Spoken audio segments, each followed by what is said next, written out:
இன்னைக்கு சண்டே எபிசோட்ல என்ன நினைச்சுன்னா, முன்னாலே சொன்ன மாதிரி தான் இந்த வாரம் வந்து டபுள் எவிக்ஷன். யாருன்னா சாச்சனாவும் ஆனந்தி. மஞ்சரி இந்த மாதிரி மில்க் கேட்டிருப்பாங்கல்ல, மில்க் வந்து என்னோட பங்கை வந்து வைங்க, நான் வந்து அதை வந்து கேர்டா மாத்திக்கிறேன் அப்படின்ற மாதிரி அதுக்கு வந்து கேட்பாங்க. அப்போ வந்து இல்ல அவங்கவுங்க பங்கை வந்து அப்பவே யூஸ் பண்ணிக்கோங்க, இல்லைன்னா அதுக்கப்புறம் வந்து கிடையாதுன்ற மாதிரிலாம் சொல்லியிருப்பாங்க.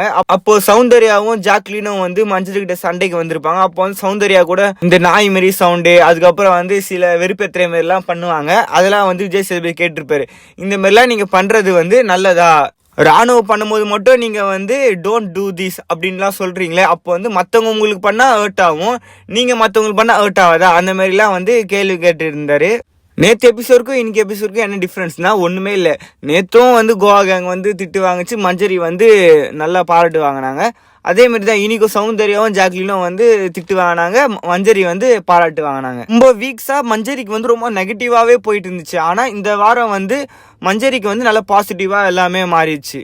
ஆச்சனா கூட வெளியே போகும்போது வந்து இதுமாரி மஞ்சரியை வந்து தனியாக விடாதீங்க, மஞ்சரிக்கிட்ட பேசுங்க அப்படின்ற மாரி அவங்க நல்லவங்க தான் அந்த மாரிலாம் வந்து சொல்லிட்டு போவாங்க. ஃபர்ஸ்ட் ஆனந்தி தான் வந்து எவிக்ட் ஆவாங்க. அப்புறம் வந்து ஹவுஸ்மேட்ஸ்லாம் வந்து அவளை தான் நினச்சிட்டு இருப்பாங்க. அதுக்கப்புறம் தான் விஜய் சேதுபதி சொல்லுவார், ரெண்டாவது எவிக்ஷன் இருக்கு அப்படின்னு சொல்லுவார். சாச்சனா வெளியே போயிட்டதுக்கப்புறம் முத்து ரொம்ப பிரேக் டவுன் ஆயிட்டாரு.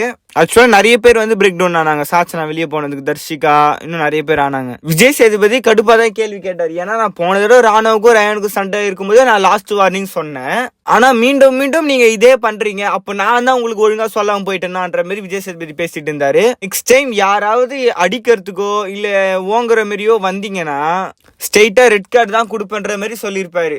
ஜாக்லின் சீப்போ சொன்னதும் தப்பு தான், தர்ஷிகா வந்து உங்க அப்பா வீடான்னு கேட்டதும் தப்பு தான்.